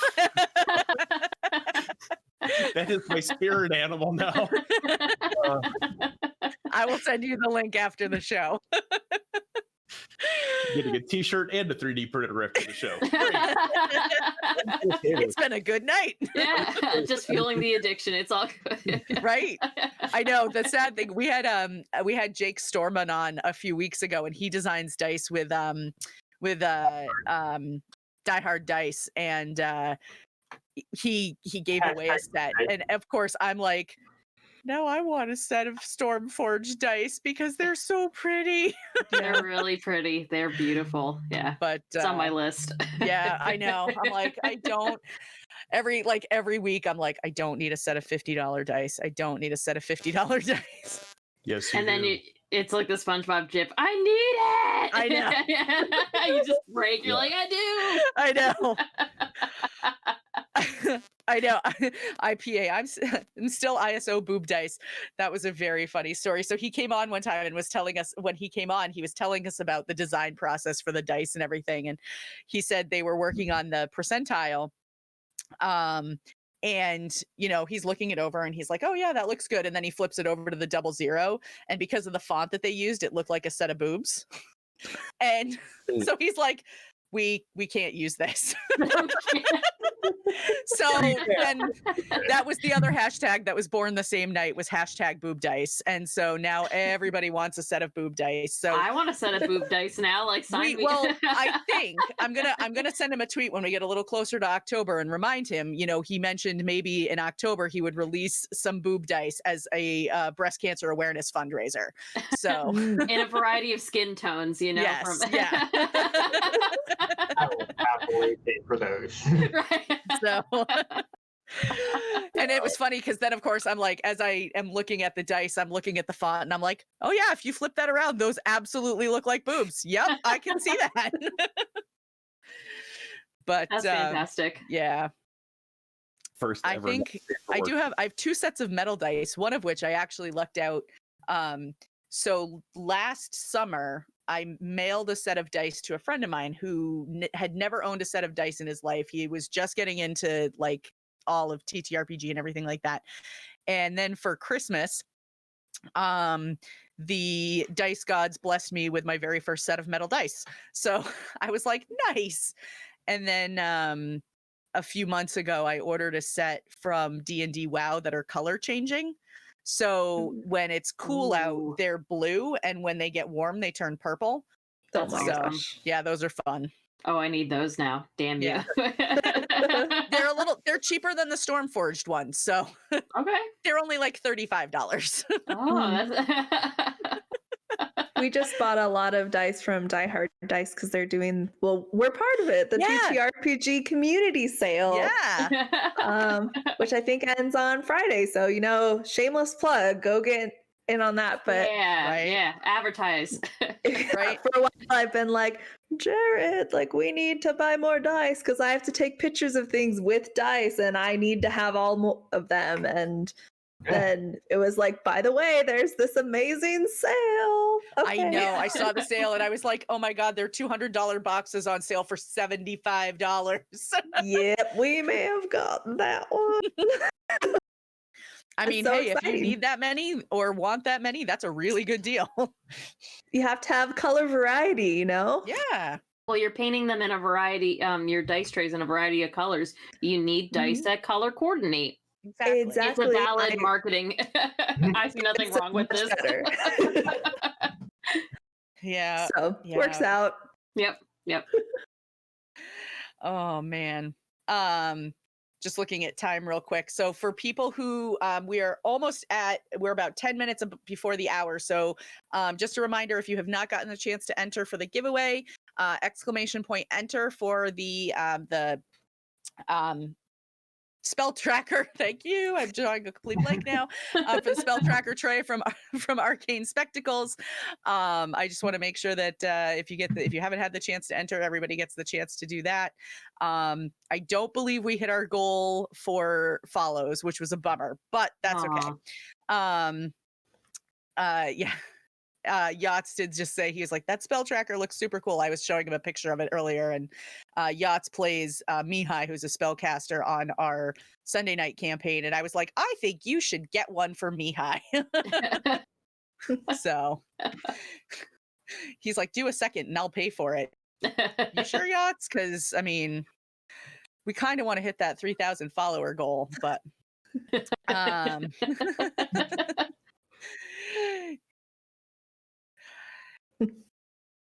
all right. So another question, going back to dice.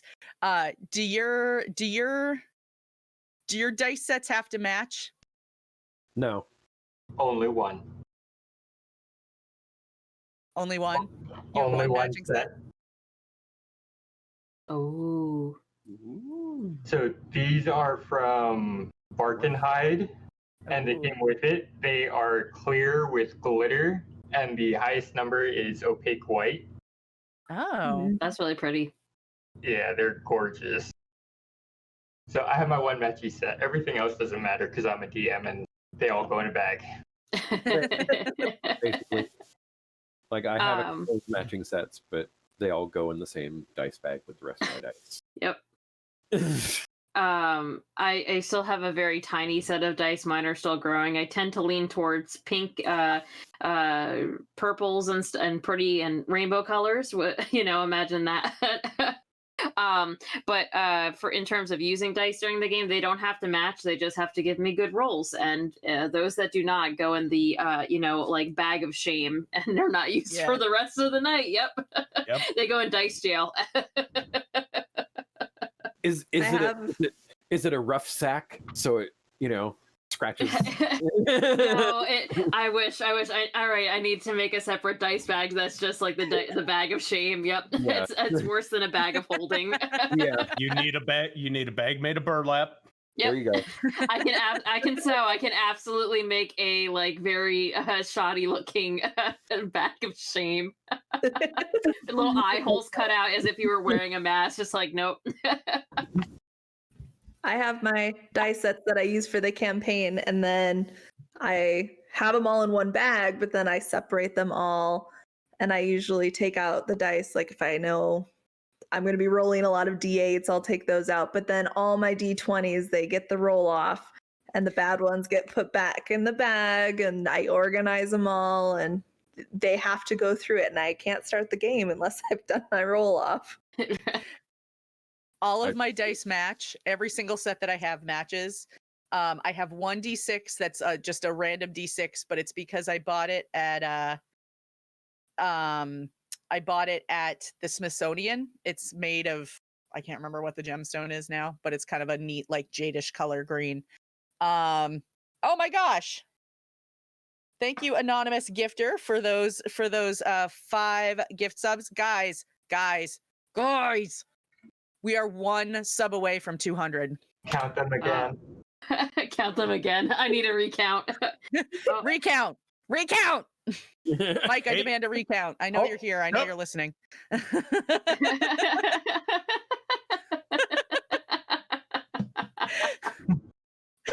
We don't need those stinking Yay! And a hype train. And we got Yeah. Yay! Oh, that's so funny. Oh my gosh, you guys are awesome. I love you guys. I love this community. I love this show. I love this community so much. It's why I love This makes Twitch me and so want happy. so bad to come on. Just Wait, wait, guys, it's a level 3 hype train already. No, it's level 4. Now it's level 4. Oh my gosh, that's so funny. I'm so excited. I think this is the first time we've ever gotten a hype train doing this show, so this is very exciting for me. Yay! Yay! I have all but the hardest of the level 5 hype train badges. Oh yeah, I have all but the last hardest one to get. that's impressive. I have 2 monitors. I support a lot. Oh my gosh! Boom! Holy. Well, we definitely hit our sub goal. Yay! Mike, can we do a second giveaway for hitting our sub goal, please, Mike? Because I don't make the financial decisions around here. Hold on, everybody. Come on. Let's get in the puppy dog. He guys. says Yacht said he was paying for it. So yes, we are doing a second giveaway. So we're gonna draw two winners. All right. Have everybody all get right, their so- last minute entries in. Get your last minute entries in. There's our disembodied voice again. God has spoken. God. Right? I know. It's The funny. DM, I react. the DM He's has the spoken. DM of 2 of the shows on this channel. So every time he talks, I'm like, oh, God, is that Are we you? gonna max it? Are we gonna max it? Come on. 3.5 come minutes on, at 96. I know. All right. I gotta throw in some bits too. I always try to throw in bits whenever there's a hype train involved. So, all right.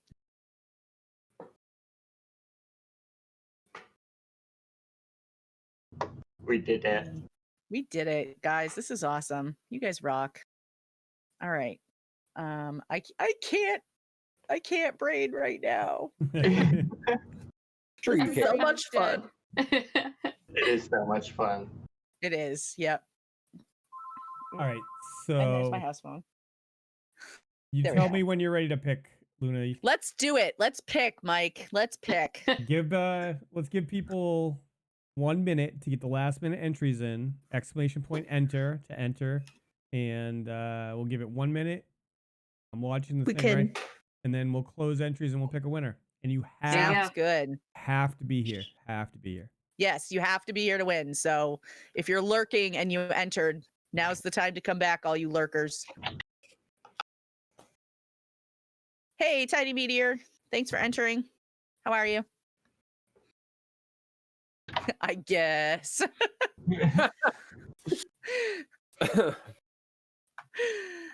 We're picking, right?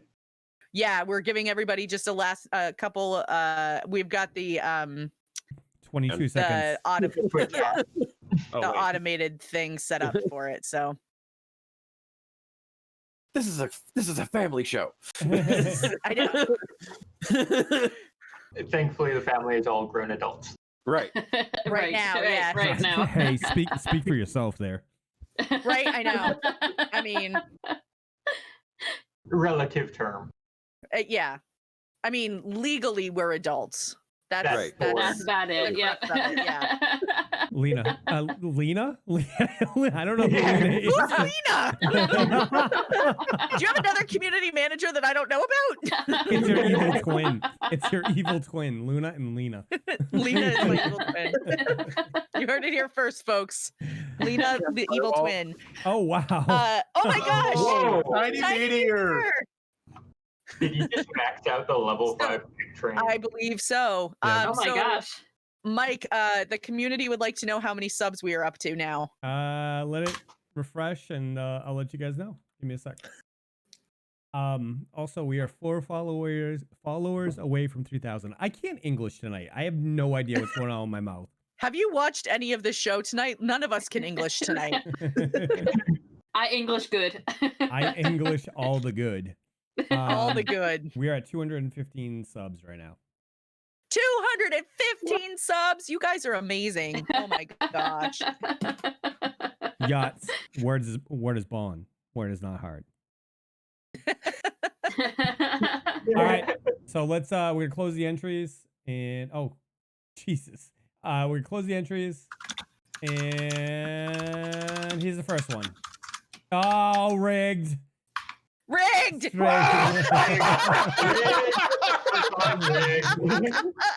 Straight rigged.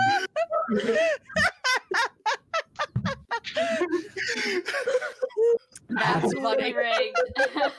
All right, guys. We're gonna get con regulation.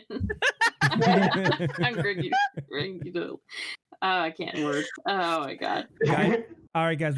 We got to give him 1 minute to respond and see if he responds.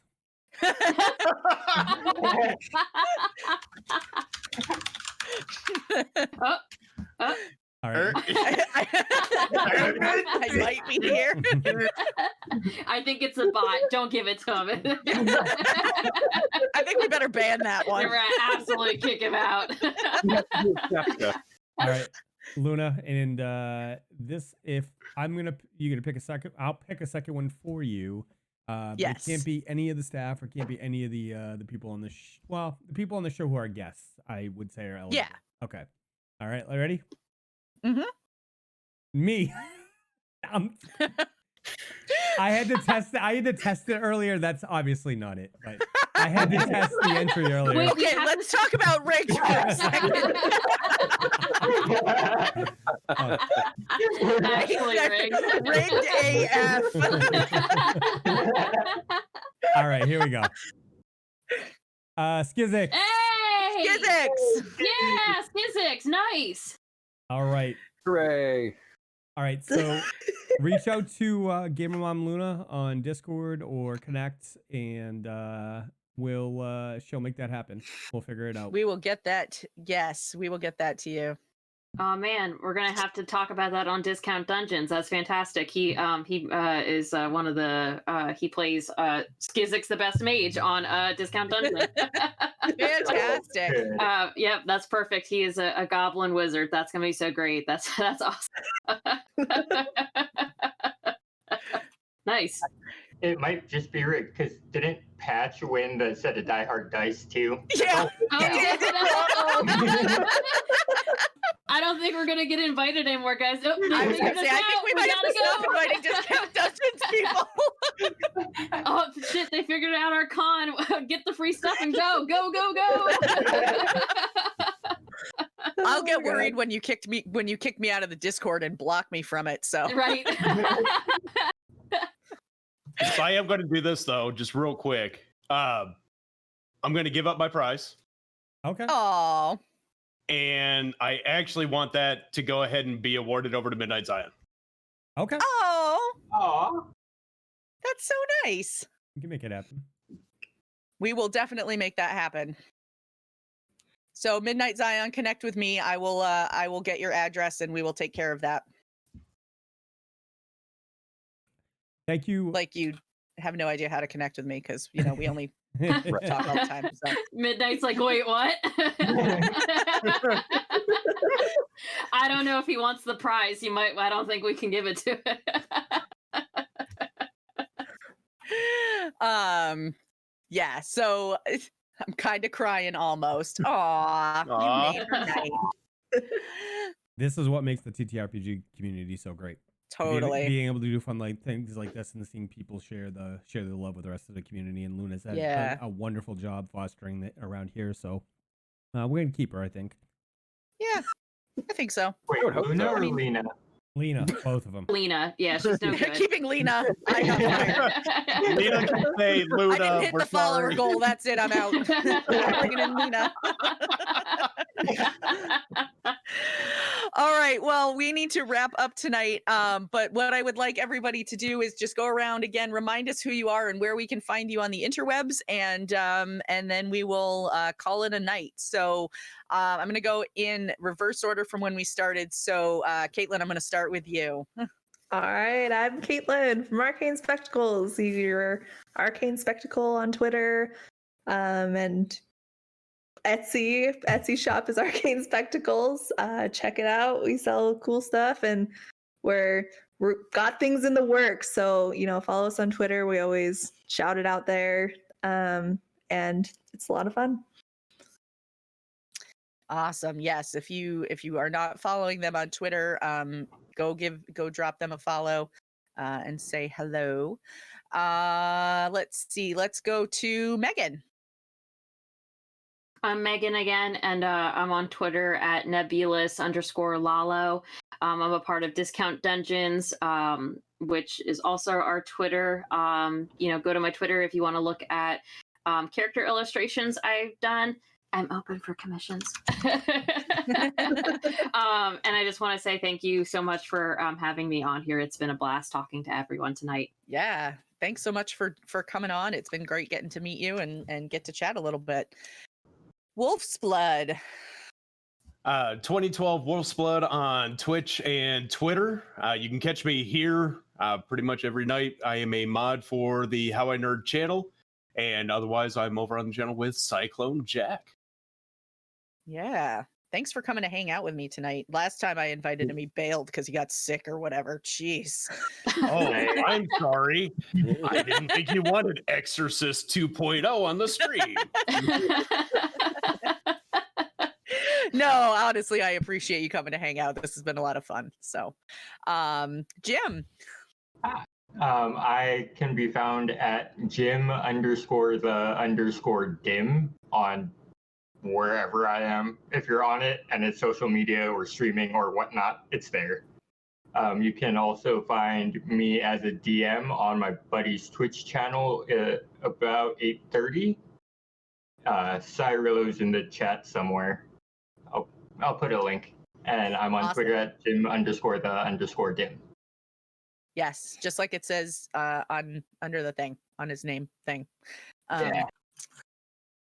And Blair, last but not least. Hi, Blair. I can be found on Twitter on Superpower Blair. I talk about DMing, role-playing, fantasy stuff. I'm currently actually working on a short story. So I kind of talk about that a lot. And yeah, everybody can, if you need a DM, hit me up. Awesome. Well, thanks for coming to hang out tonight. And it's always nice to put a face behind the name. So Thank you. Yeah. And I am Gamer Mom Luna, also known as Luna. You can find me here on the How I Nerd channel on Sunday nights on our show Tales from the Tavern, which starts at 8 p.m. Eastern time. Monday nights, we have our 1980s cyberpunk campaign, which is Neural Nexus Zero. That's a very awesome campaign. Definitely recommend you check that out. That starts at 9 p.m. Eastern.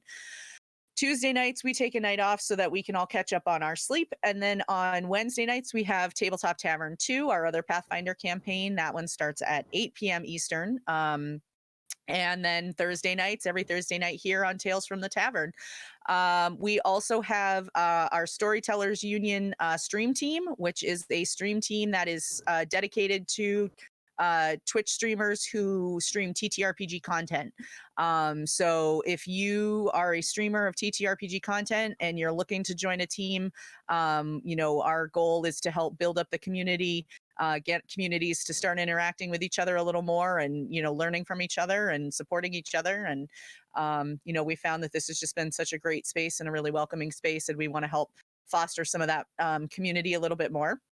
And, oh yeah, one more thing. We're still doing a casting call for our Star Wars show. So I'm going to drop the link in chat again for anybody who may be interested in that.